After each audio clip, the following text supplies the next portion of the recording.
Okay so hi everyone, नमस्कार। चलिए तो आज हम काइनेजोलॉजी ये टर्म के बारे में बात करते हैं। तो बहुत लोगों ने सुना होगा काइनेजोलॉजी एक टॉपिक है जो डॉक्टर्स भी पढ़ाई करते हैं, इसकी जो फिटनेस कोचेस भी पढ़ाई करते हैं। तो सबसे पहले काइनेजोलॉजी ये जो टर्म है, ये वर्ड का ओरिजिन क्या है? तो ग्रीक वर्ड है काइनेसिस, जिसका मीनिंग होता है मूवमेंट या मोशन करना, हलचल करने कि वह हलचल करना, ये रहता है काइनेसिस ये वर्ड का मीनिंग, राइट। और लॉजी मतलब क्या? लॉजी मतलब स्टडी। तो इन शॉर्ट काइनेजियोलॉजी मतलब मूवमेंट की पढ़ाई करना, हलचल की स्टडी करना। Study of movements is called as काइनेजियोलॉजी।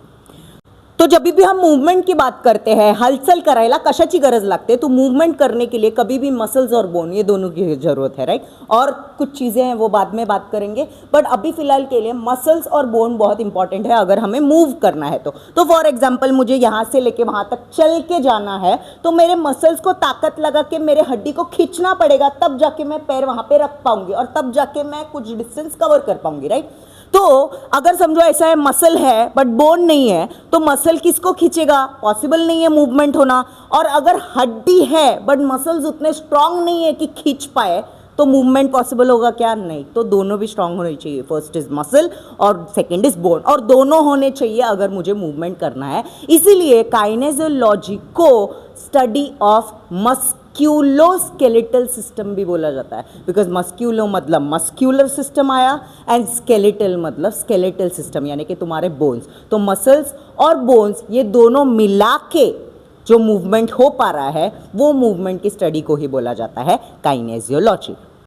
Okay, अभी इतना तो समझ में आया, मूवमेंट करने के लिए हड्डी और मसल्स दोनों की जरूरत है। बट मेरे मसल्स हड्डी को खींचेंगे, चलो मेरे पास दोनों है, मेरे पास बोन्स भी है, मेरे पास मसल्स भी है, बट मेरे मसल्स को मूवमेंट करने के लिए कुछ तो चाहिए रहता है, सिग्नल।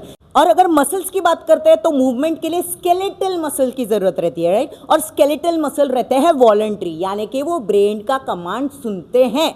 तो जब तक उनको नर्व आके सिग्नल नहीं देता मूवमेंट का, तब तक कुछ मूवमेंट हो नहीं सकता। इसीलिए नर्वस सिस्टम भी काइनेजियोलॉजी में बहुत इंपॉर्टेंट रोल प्ले करता है कि जब तक न्यूरॉन्स आके मेरे मसल्स को सिग्नल नहीं देंगे, तब तक मेरा मसल कुछ भी मूवमेंट नहीं करेगा, तब तक मेरा मसल जो है हड्डी को खींचने वाला नहीं है, राइट। तो इसीलिए काइनेजियोलॉजी की स्टडी को न्यूरोमस्क्यूलोस्केलेटल सिस्टम भी बोला जाता है, बिकॉज नर्वस सिस्टम भी बहुत इंपॉर्टेंट रोल प्ले करता है जब हम मूवमेंट की या मोशन की बात करते हैं।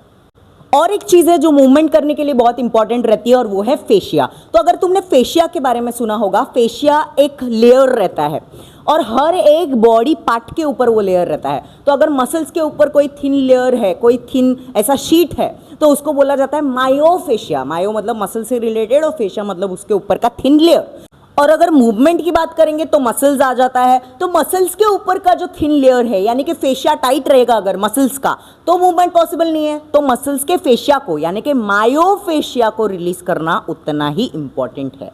और इसीलिए काइनेजियोलॉजी को स्टडी ऑफ न्यूरोमायोफेशियल स्केलेटल सिस्टम भी बोला जाता है। न्यूरो मतलब नर्वस सिस्टम से रिलेटेड है, मायो मतलब मसल्स, फेशिया मतलब मसल्स के ऊपर का थिन लेयर, स्केलेटल मतलब बोन से रिलेटेड है, एंड उसी की स्टडी को बोला जाता है काइनेजियोलॉजी। ओके, तो ये एक शॉर्ट इंट्रोडक्शन था अबाउट द टर्म काइनेजियोलॉजी।